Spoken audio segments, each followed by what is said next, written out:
Hello Kolkata, welcome back to my another mini blog. So আজ আমি তোমাদের সাথে শেয়ার করতে চলেছি কলকাতার সবচেয়ে আইকনিক ল্যান্ডমার্ক হাওড়া ব্রিজ। এই ব্রিজ আমাদের কলকাতার সাথে হাওড়াকে কানেক্ট করে রাখে। আর এই ব্রিজ অবস্থিত হুগলি নদী তথা গঙ্গা নদীর উপরে। 1943 সালে ইংরেজদের হাত ধরে আমাদের এই হাওড়া ব্রিজ নির্মিত হয়েছিল। আমাদের এই হাওড়া ব্রিজ কলকাতার যানবাহন ব্যবস্থার একটি গুরুত্বপূর্ণ অংশ।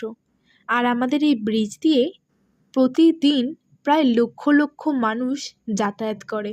আমি হাওড়াবাসী। আমাদের এই হাওড়া ব্রিজ আমাদের শহরের একটি প্রতীক।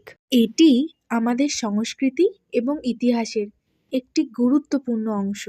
অসংখ্য ধন্যবাদ আমার এই ভিডিও দেখার জন্য। তোমাদের কেমন লাগলো কমেন্ট সেকশনে অবশ্যই জানিও। নেক্সট ভিডিও দেখার জন্য আমার চ্যানেলটাকে সাবস্ক্রাইব